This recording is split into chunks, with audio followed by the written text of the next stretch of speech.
Bonjour à tous, on va passer au grand 3 du cours. Donc un petit rappel, depuis lundi dans le grand 1, on a vu qu'une fonction linéaire était une fonction liée à la proportionnalité, et le coefficient de la fonction linéaire, c'est le coefficient de proportionnalité dans le cas du tableau. On a vu dans le cours aussi quelques exercices pour trouver l'image connaissant une fonction qu'on avait déjà vu précédemment dans un autre chapitre. Trouver l'expression d'une fonction connaissant deux points, ça on l'avait jamais vu. Et le 3 pareil, sur le même principe. Ensuite on avait vu que pour augmenter un pourcentage, il suffit de faire d'utiliser cette formule là. Donc un prix qui augmente de 20% doit être multiplié par 1,2, un prix qui augmente de 30% doit être multiplié par 1,3, un prix qui diminue de 30% doit être multiplié par 0,7,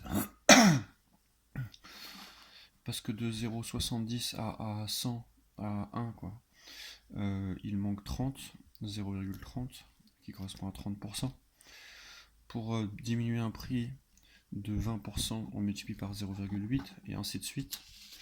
Et maintenant, on va s'intéresser au tracé, aux représentations graphiques des fonctions linéaires.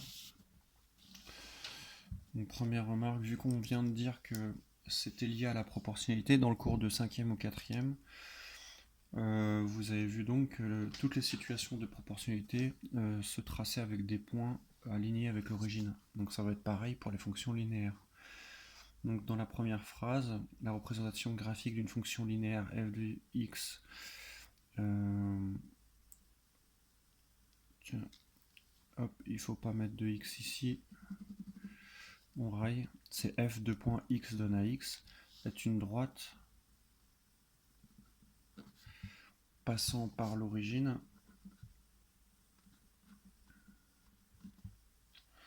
car quoi? Car en fait elle correspond à une situation de proportionnalité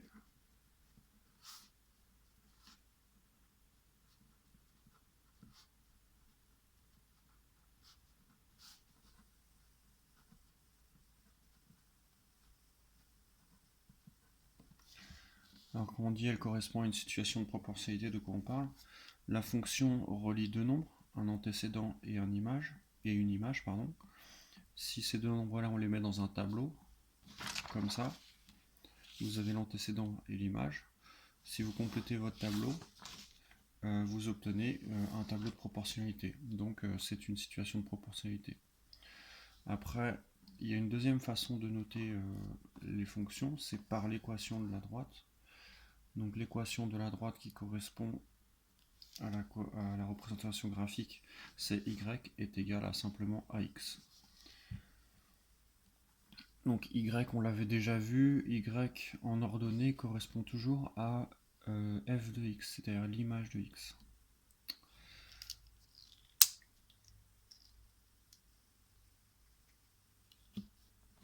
On encadre.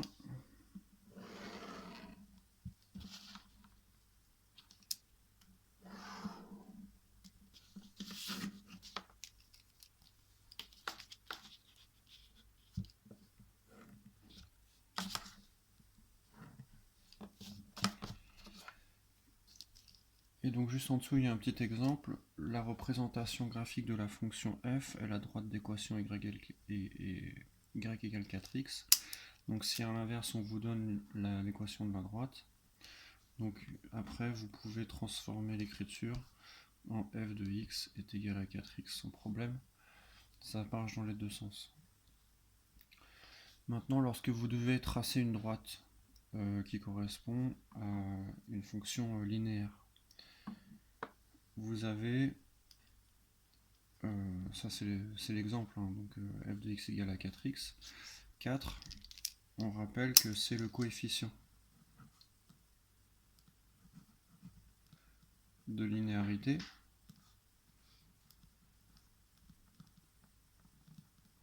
Ou coefficient de fonction linéaire, ou coefficient de proportionnalité. Là, c'est trois noms différents qui désignent le même objet. Donc si votre coefficient c'est 4, ça veut dire que potentiellement, vous pourriez faire un tableau de proportionnalité en multipliant par 4. 4 qui vient de ce 4 là. C'est le même 4. Ainsi, si c'était un 5, ça serait un 5 là. Ici, 0 et 5, ce sont deux nombres choisis au hasard. Alors vous comprenez pourquoi choisi au hasard, 0 n'est pas vraiment choisi au hasard. Parce que vu qu'on est certain que 0 a pour ordonnée 0, on prend quasiment toujours 0 comme premier point pour tracer le graphique. Et ainsi on peut faire un premier point 0 ici. Le deuxième point d'abscisse 5 a vraiment été choisi au hasard. Ceux qui veulent choisir 4 vont choisir 4, ceux d'autres 3, peu importe. Vous obtiendrez la même droite. Donc si je cherche l'image de 5, je multiplie 5 par le coefficient de linéarité. Donc j'obtiens 5 fois 4, 20. Et dans mon tableau, j'ai 1, 2, 3, 4, 5. J'obtiens un point d'abscisse 5. Ordonnée 4, 8, 12, 16, 20. L'ordonnée correspond à ce point-là. Ici, on a un point d'abscisse 5, d'ordonnée 20. Je rappelle qu'on place toujours l'abscisse en premier, l'ordonnée en deuxième. Et ce point d'abscisse 5 d'ordonnée 20 qui correspond à ce point du tableau doit être relié avec l'origine. Remarquez que je dépasse à gauche parce que théoriquement les fonctions, vous pouvez les appliquer à des antécédents qui sont des nombres négatifs. En tout cas, j'obtiens une droite qui passe par l'origine, comme ça. Ça y est, on a tracé notre première fonction linéaire. On complète juste les pointillés ici. Donc la droite D1 passe par le point A d'abscisse 0 d'ordonnée 0 et le point B d'abscisse 5 d'ordonnée 20. Voilà. Une remarque importante, lorsque le coefficient de linéarité A est positif, donc c'est notre cas ici, la fonction elle va être croissante.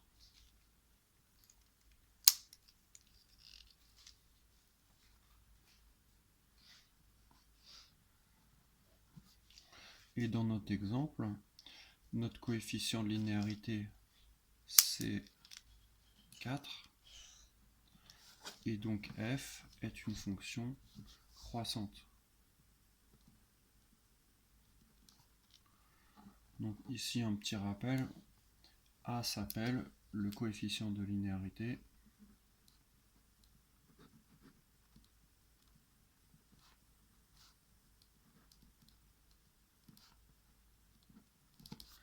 de la même façon, on va le compléter ici. Lorsque A est négatif, la fonction est décroissante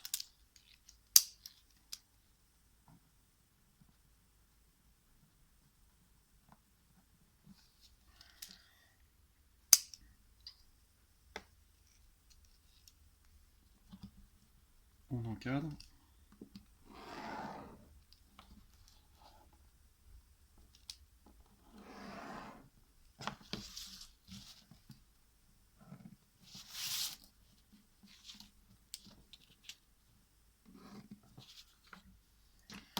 Et on va passer à l'exercice en dessous.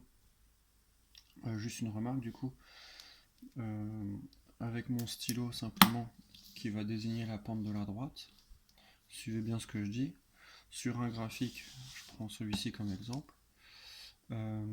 Si le coefficient de linéarité vaut 0, on obtient ça, c'est-à-dire une droite qui passe par qui est horizontale, enfin qui est parallèle à l'axe des abscisses. Si le coefficient A est positif, vous obtenez ça, quelque chose qui monte, une droite qui monte. Donc on appelle ça une fonction croissante. Et si A est négatif, on obtient une fonction décroissante, donc une droite qui descend. Donc A égale 0, A positif, A négatif. On va passer à l'exercice 4 du cours. Trace dans ce repère orthonormé. Donc je rappelle que orthonormé, ça désigne ce type de repère-là, où les axes sont voilà, bien perpendiculaires. Et ici, les graduations sont à 1. La droite passe par le point A d'abscisse 4 d'ordonnée 8. Donc je place le point d'abscisse 4, 2, 3, 4, 5, 6, 7, 8 tout en haut. Ça c'est le point A d'abscisse 4 d'ordonnée 8. Et passe par l'origine.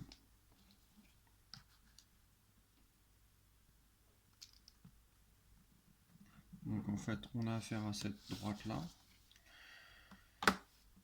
Question B. Détermine graphiquement la fonction dont la représentation graphique est cette droite. Alors graphiquement la fonction, donc simplement pour la B,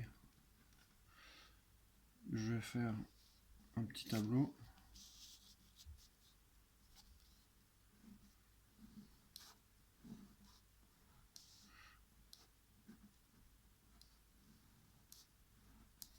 Ici on a une droite qui passe par 0, 0 et par le point d'abscisse 4 d'ordonnée 8. Comment on fait pour trouver l'expression d'une fonction? En fait, on va se poser la question, quel est le coefficient de linéarité? Donc, quel est le nombre qui permet de passer de la première à la deuxième ligne? Bon, ici, même si ça se voit à l'œil nu, qu'il faut multiplier par 2, je vais quand même vous faire réviser qu'on divise 8 divisé par 4, on fait la deuxième ligne divisée par la première ligne, on trouve 2, et 2 c'est le nombre qu'on reporte ici, c'est le coefficient de linéarité. Donc, il n'y a pas besoin de justifier plus que ça. F de x est égal à 2x. Ça, c'est la réponse à la question. C'est lire sur le graphique la valeur de f de moins 1. Donc moins 1, c'est là. Moins 1, si on veut, on est obligé de prolonger un petit peu ici. On est obligé de prolonger l'axe ici. On est obligé de faire la construction suivante, de tracer des pointillés comme ça. Tac, tac, tac. Tac, tac, tac. Et vont tomber sur ce point-là, qui a pour abscisse moins 1, ordonnée moins 2. Alors, donc lire sur le graphique la valeur de f de moins 1, bah, f de moins 1 c'est moins 2. Ici on barre le et, j'avais enlevé, il y avait une autre question après. Donc pour là, si c'est fait, D, lire sur le graphique les valeurs de x telles que f de x égale 3. Donc là, les valeurs, c'est ici, il n'y en aura qu'une seule, donc on met entre parenthèses, mais parfois il y en aura plusieurs. Donc pour que f de x égale 3, ça veut dire que l'ordonnée sur le graphique, ça doit être 3. C'est-à-dire que je cherche à quel antécédent correspond ce point-là, à quelle abscisse. Donc là, on tombe sur 1,5. Si x vaut 1,5, l'ordonnée vaut 3. Et question E retrouve ses résultats par le calcul. Donc question C et question D par le calcul. Donc si on veut f de moins 1, on doit utiliser la formule de l'expression de la fonction qui est de calculer 2 fois la valeur de l'antécédent qui vaut moins 1, donc 2 fois moins 1. Et on retrouve bien moins 2 qui était ce qu'on avait vu graphiquement ici et qu'on avait rempli ici. Pour la question E, on demande aussi de vérifier par le calcul la D. Donc ici pour la D, on veut trouver f de x qui est égal à 2x. On veut que ce résultat, c'est-à-dire que cette image-là, soit égale à 3. On se pose la question, que vaut x pour que 2x soit égal à 3? On fait l'astuce traditionnelle quand on a ce genre de multiplication. On divise par 2 à gauche et à droite pour pouvoir obtenir une fraction qu'on simplifie. Et on obtient x est égal à 3,5. Quand on calcule x égale à 3,5, ça fait 1,5. Voilà.